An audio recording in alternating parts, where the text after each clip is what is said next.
Hello students, you are warm welcome. और ये हमारा जो आज का टॉपिक है ये लास्ट सेगमेंट है सेल और सेल ऑर्गेनेल्स से। और इसमें हम लोग दो सब टॉपिक्स कवर करेंगे और उसमें जानेंगे जो सेंट्रोसोम है वो क्या होता है, कोशिका का केंद्र, और उसके बाद वैक्यूल्स या रिक्तिका के बारे में पढ़ेंगे। तो ये हमारा जो पार्ट नंबर 5 है सेल और सेल ऑर्गेनेल्स का, इसमें हम लोग पढ़ेंगे सेंट्रोसोम, जिसको कहते हैं कोशिका का केंद्र, और दूसरा पार्ट हमारा इसका रहेगा वैक्यूल्स। इसमें दो चीज़ों के बारे में जानेंगे, ये क्या हैं, कहाँ पाए जाते हैं और इनके फंक्शंस क्या हैं, इसको हम लोग अच्छे से जानेंगे। तो सबसे पहले शुरू करेंगे सेंट्रोसोम। ये हमारा सेंट्रोसोम सेल ऑर्गेनेल के लिहाज से 12th नंबर का जो सेल ऑर्गेनेल है, सेंट्रोसोम या कोशिका केंद्र, इसको हिंदी में कहते हैं कोशिका केंद्र। ये कोशिका के बीच में पाया जाता है, इसीलिए इसको कोशिका केंद्र के नाम से जाना जाता है। तो अगर इसको देखा जाए तो जो सेल ऑर्गेनेल्स के लिहाज से जो सेंट्रोसोम होता है ये एनिमल सेल्स में पाया जाता है, और जो लोअर प्लांट्स होते हैं जैसे फंजाई, मॉस और एल्गी, उनमें ये पाया जाता है। तो ये प्रेजेंट होता है, present in animal cells, animal cells, fungi, algae और मॉसेस में। मीन्स ये कवक, शैवाल और जो मॉसेस होते हैं और जो जंतु कोशिका होती हैं उनमें पाया जाता है, और लोअर जो प्लांट्स होते हैं उनमें पाया जाता है। इसके स्ट्रक्चर को अगर हम ड्रा करते हैं तो देखते हैं ये न्यूक्लियस के पास जुड़ा हुआ पाया जाता है, और most of the plant cells ये एब्सेंट होता है। अगर इसको स्ट्रक्चरली हम देखें तो जो ये सेंट्रोसोम है इसके दो पार्ट होते हैं, दो सेंट्रियोल्स में डिवाइड होता है, और इसकी जो डिस्कवरी की थी टी बावेरी ने की थी 1888 में। इसकी डिस्कवरी जो खोज की थी 1888 में, 1888 में टी बावेरी नामक साइंटिस्ट थे, उन्होंने इसको खोजा था। अब इसके बारे में जानते हैं। जो हमारा सेंट्रोसोम है ये दो सेंट्रियोल्स में डिवाइड रहता है और दोनों एक दूसरे से 90 डिग्री पर सिचुएटेड होते हैं।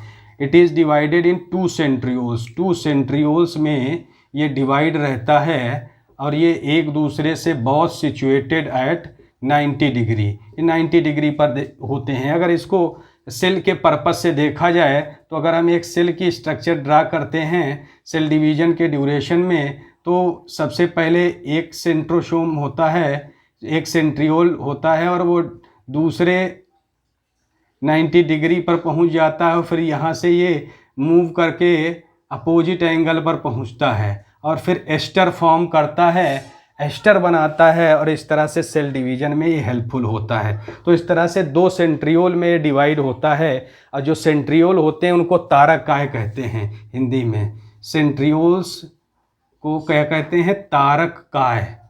ये तारक काय कहलाते हैं, और ये दो होते हैं एनिमल सेल में, इनको ये देखे जाते हैं सेल डिवीजन के ड्यूरेशन में। और जो प्रत्येक सेंट्रियोल होता है वो 9 ग्रुप्स में बटा होता है, जो 9 समूहों में बटा होता है। वो ऐसे फिलामेंट्स को कहते हैं तंतु के समूह, 9 ग्रुप्स ऑफ फिलामेंट्स। ये डिवाइडेड रहता है, it is present in 9 groups of filaments. इन 9 तंतुकों में रहता है एनिमल सेल में। और ये जो फिलामेंट्स होते हैं ये एक कार्ट शेप की जो स्ट्रक्चर बनती है उसमें कार्ट व्हील स्ट्रक्चर में पाए जाते हैं। जैसे बैलगाड़ी होती है उसकी तरह की एक संरचना बनाते हैं, और जो बीच की संरचना होती है उसको हब कहते हैं। बीच की जो स्ट्रक्चर गोल गोल होती है उसको हब कहते हैं, और आसपास ये पाए जाते हैं, और ये 9 होते हैं। ये इस तरह से 9 स्ट्रक्चर फॉर्म होती हैं, और ये जो 9 फिलामेंट्स बनते हैं इनको कहते हैं, बीच में जो सेंट्रल रॉड होती है उसको हब कहते हैं, केंद्रीय नलिका जो होती है उसको हब कहते हैं। जैसे बैलगाड़ी के पहिए में बीच में जो हब पाया जाता है और आसपास जो इसके जो सूक्ष्म नलिकाएं व्यवस्थित पाई जाती हैं ट्रिक या ट्रिपलेट के रूप में, उनको सब ट्यूबुल्स या सब फाइबर्स कहते हैं, उपतंतु कहते हैं। ये 3-3 के त्रिक के रूप में होती हैं, इस तरह की स्ट्रक्चर फॉर्म होती है। और ये हब जैसे पहिया जैसे होता है बुलक कार्ट का, बैलगाड़ी का, उस तरह से होते हैं और ये त्रिक के रूप में इस तरह से लगे रहते हैं, ट्रिपलेट फाइबर्स के फॉर्म में रहते हैं। इस तरह से ये ट्रिपलेट फाइबर्स व्यवस्थित रहते हैं, वेल अरेंज्ड रहते हैं एक सेंट्रियोल में, और इनको कहते हैं 3 सब यूनिट्स या 3 सब फाइबर्स। ये सब ट्यूब्यूल्स कहलाती हैं, उपतंतु कहते हैं इनको, 3 सब यूनिट्स कहते हैं। इनको हम ए बी सी भी नाम दे सकते हैं। और ये क्या है, 3 ट्यूब्यूल्स, ट्यूब्यूल्स या सब यूनिट्स। इस तरह से ये 3 इसकी उप इकाइयाँ या उपतंतुक बनते हैं और बीच में सेंट्रल रॉड होती है और इसमें 9 स्पोक्स होते हैं। इसके अतिरिक्त इसमें 9 स्पोक्स भी बनते हैं, बीच बीच में 9 स्पोक्स फॉर्म होते हैं और वो 9 स्पोक्स इस तरह से होते हैं। और ये अगर देखें आप तो एक फ्लावर जैसी स्ट्रक्चर फॉर्म लगती है, बट ये एक कार्ट व्हील स्ट्रक्चर इसको कहते हैं, कार्ट व्हील स्ट्रक्चर। जैसे रेलगाड़ी, जैसे बैलगाड़ी का पहिया होता है उस तरह की स्ट्रक्चर बनती है। और ये ट्रिपलेट त्रिक के रूप में 3-3 सब यूनिट्स इसकी जो पाई जाती हैं इनको कहते हैं 3 ट्यूबुल्स या 3 नलिकाएं। और ये इस तरह से सेल जो होती है उसके बीचों बीच में, जो सेल के अंदर ये सेंट्रोसोम पाया जाता है, सेल में पाया जाता है, और ये हब जैसी बीच में संरचना बनती है। अब अगर हम इसके बारे में और अधिक जानें तो ये सूक्ष्म नलिकाओं से बने होते हैं, ट्यूब्यूल से बने होते हैं।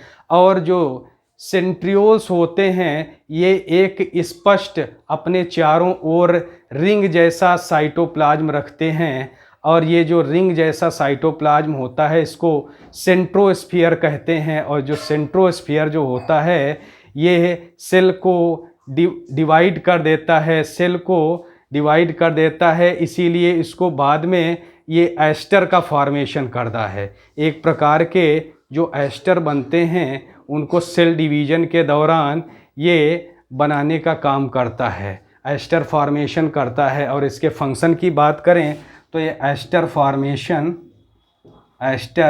फॉर्मेशन का वर्क करता है सेल डिवीज़न में। और अगर इसके फंक्शन की कार्यों की बात करते हैं तो ये क्या करता है, सेल डिवीज़न के दौरान स्पाइंडल फाइबर का निर्माण करता है। स्पाइंडल फाइबर जो होते हैं एस्टर से अटैच होते हैं। स्पाइंडल फाइबर या तर्क तंतु बनते हैं। कोशिका विभाजन जब होता है, जो सेल दो तरफ सेंट्रियोल से क्रोमोसोम्स अटैच हो जाते हैं और इस तरह से बीच में ये जो जुड़ाव होता है, इसमें दोनों सिरों से ये सेंट्रियोल से जुड़े रहते हैं और ये एस्टर फॉर्मेशन होता है एक प्रकार का, इसको कहते हैं एस्टर। और ये सेंट्रियोल दोनों तरफ हैं, अपोजिट पोल्स पर होते हैं। और ये क्रोमोसोम जो जुड़ते हैं स्पाइंडल फाइबर या तर्क तंतु से जुड़ते हैं। इस तरह से जो सेंट्रियोल होता है ये बेसल बॉडी या आधारी या आधार का एक काइनेटोकोर बनाता है सीलिया का। जो सीलिया होता है, सीलिया जिसको कहते हैं, उसका बेसल बॉडी या आधार काय बनाता है, जिससे मिलकर के सीलिया फॉर्म होता है। उसका जो बेसिक स्ट्रक्चर है बेसल बॉडी उसको निर्माण करता है। उसके बाद में जो सेंट्रियोल होता है ये एक्जियल फिलामेंट बनाता है, अक्षीय तंतु का निर्माण करता है, जो फ्लैजिला होता है और स्पर्म होता है। तो जो स्पर्म है जिसको शुक्राणु कहते हैं, मानव का शुक्राणु या किसी भी जीव का, और फ्लैजिला, फ्लैजिला का एक्सियल फिलामेंट, एक्सियल फिलामेंट जो उसको मूवमेंट या गति देने का काम करता है, उसका फॉर्मेशन जो होता है वो सेंट्रियोल के द्वारा होता है, सेंट्रियोल या तारक काय के द्वारा होता है। और जो इसका अगला फंक्शन है, जो सेंट्रियोल है, ये काइनेटोसोम का निर्माण करता है सीलिया के और फ्लैजिला के।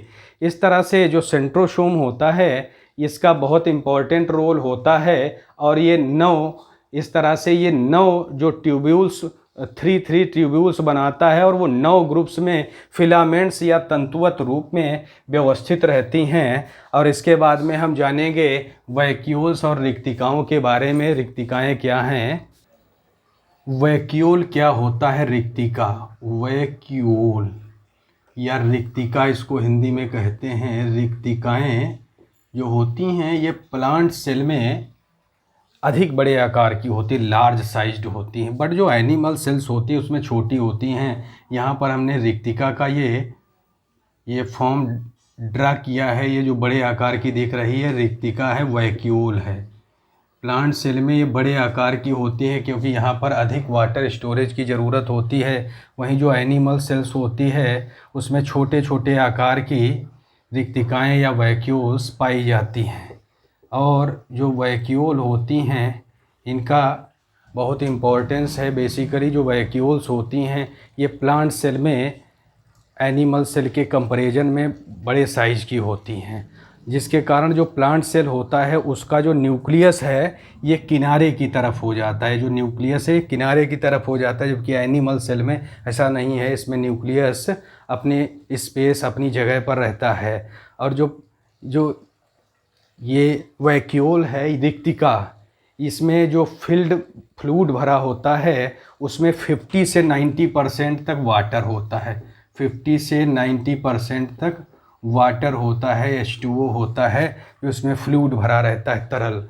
इसके अतिरिक्त जो वैक्यूल होती है इसमें वैक्यूलर सैप या रिक्तिका रस होता है, और ये टर्जिडिटी देती है, किसी भी सेल को टर्जिडिटी या स्फीति अवस्था देती है, जिसके कारण कोशिका टर्जिडिटी देती है, जिसको कहते हैं स्फीति अवस्था। कोशिका फूली रहती है और सक्रिय रहती है, इसमें सेल सैप मेंटेन रहता है और ये भरी रहती है विभिन्न प्रकार के जो सेल सैप्स हैं कोषारस से। और इसमें अमीनो एसिड्स, शुगर, प्रोटीन्स और कुछ ऑर्गेनिक एसिड्स पाए जाते हैं। इसमें अमीनो एसिड्स, शुगर्स और ऑर्गेनिक एसिड्स पाए जाते हैं। विभिन्न प्रकार के कार्बनिक अम्ल पाए जाते हैं, शर्करा पाई जाती हैं और अमीनो अम्ल इसके अंदर प्रेजेंस रहते हैं। तो ये जो हमारी वैक्यूल होती है रिक्तिका क्या का फंक्शन होता है। रिक्तिका जो यूनिसेलुलर ऑर्गेनिज्म होते हैं बहुत सारे, उनमें ये एज ए फूड मटेरियल का स्टोरेज करती है। एक्सेसिव वाटर को एकत्रित कर लेती है, एक्युमुलेट कर लेती है, और एक्सेसिव वाटर और वेस्ट को एलिमिनेट करने का काम भी करती है। तो जो सेल में ये कुछ ऑर्गेनिज्म होते हैं उसमें स्पेशलाइज्ड वैक्यूल पाई जाती हैं, स्पेशलाइज्ड वैक्यूल्स पाई जाती हैं, विशिष्ट प्रकार की रिक्तिकाएँ पाई जाती हैं, और उनके फंक्शंस होते हैं बेसिकली वैक्यूल्स के डिफरेंट। और जो मेन फंक्शन होता है इनका, जो सब्सटेंस है विभिन्न प्रकार के डाइजेस्टिव सब्सटेंस हैं उनका स्टोरेज करना, और फूड सब्सटेंस हैं उनको स्टोरेज करना, भोज्य पदार्थों को एकत्रित करना, और जो पाचक एक प्रकार का पाचन केंद्र है, डाइजेस्टिव साइट के रूप में भी काम करती है। जो लोअर एनिमल्स होते हैं, जो निम्न श्रेणी के जंतु होते हैं लोअर एनिमल्स, उनमें ये डाइजेस्टिव साइट का काम करती है। डाइजेस्टिव साइट जैसे अमीबा है, तो अमीबा में ये वैक्यूल जो है फूड वैक्यूल के रूप में भी पाई जाती है। खाद्य रिक्तिका के रूप में फूड वैक्यूल के फॉर्म में भी कुछ जो वैक्यूल्स हैं वो कन्वर्ट हो जाती हैं और उनमें फूड स्टोरेज का काम होता है। लोअर एनिमल्स में ये डाइजेस्टिव साइट के रूप में पाचक केंद्र का काम करती है, और वहीं कुछ जो ऑर्गेनिज्म होते हैं उनमें ये फूड और डिफरेंट सब्सटेंसेस को स्टोरेज करने का काम करती है। इस तरह से ये जो हमारा वैक्यूल्स है इसमें मोस्टली वाटर होता है। और इसके पहले जो हमने पार्ट पढ़ा था, जो राइबोसोम्स के बारे में जाना था, तो राइबोसोम्स की जो डिस्कवरी की थी ई पैलाडे नामक साइंटिस्ट थे, उन्होंने की थी। और जॉर्ज ई पैलाडे ने 1955 में इसकी खोज की थी। ई पैलाडे नामक साइंटिस्ट थे जिन्होंने राइबोसोम्स की खोज की थी, राइबोसोम्स की खोज की थी। और ये खोज इन्होंने की थी 1955 में की थी। ये पॉइंट छूट गया था, मिस हो गया था।